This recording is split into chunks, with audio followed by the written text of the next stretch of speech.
Enough is enough.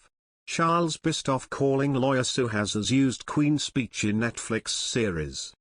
Prince Harry and Meghan Markle's Netflix documentary has been accused of totally misleading and misrepresenting what the Queen said in one of her most famous speeches. The late Queen Elizabeth II pledged herself to a life of service during a landmark address on her 21st birthday, while she was still a princess.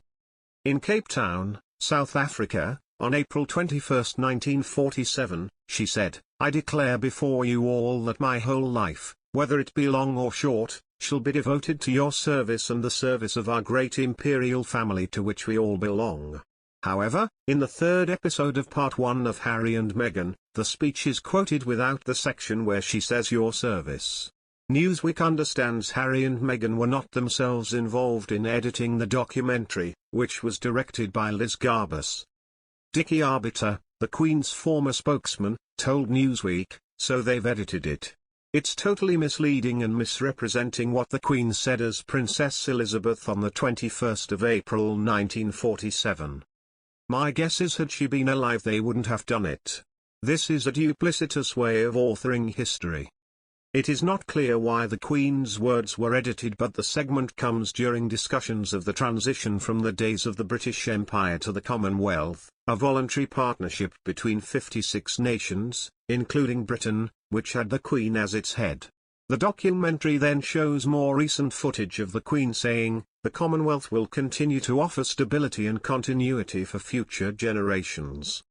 Ofwar Hirsch, a British writer and broadcaster, then tells the documentary, "The Commonwealth is still described as that. You know, a club of friends who share common values. I find that language really problematic. I sometimes call the Commonwealth Empire 2.0, because that is what it is." Arbiter said, "Quite frankly they are muddying the waters because the Commonwealth is not Empire 2. The Commonwealth is a voluntary organization that countries can join or not. They choose to join.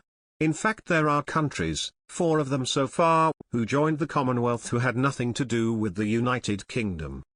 On the editing of the Queen's words, PR expert Edward Coram James, chief executive of Go Up, told Newsweek, "It is not a legitimate sleight of hand that a documentary can do, but this isn't a documentary, it's propaganda."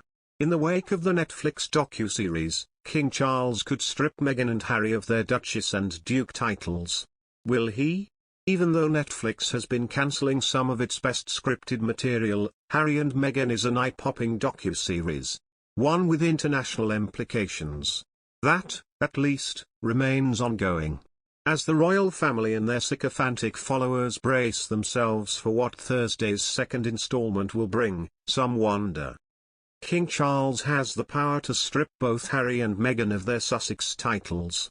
They were, after all, a gift. Queen Elizabeth II awarded Prince Harry and Meghan Markle the titles of Duke and Duchess of Sussex on their wedding day in 2018. This kind of gift may be less meaningful than it once was, which is, of course, a good thing. Harry and Meghan would be benevolent vassal lords, but, better to not have feudalism at all, right? The titles do come with certain privileges and financial benefits. Plus, you know, they're titles. An honorary doctorate is cool to have. An actual duchy is arguably cooler. There is essentially a massive, vitriolic cult dedicated to loathing Meghan Markle every time that she speaks, or does not speak. Every time that she does something, or does not do something. It's so difficult to guess why a certain segment of people, particularly in the British public, mysteriously disliked her. One can only guess that they disliked how American she is.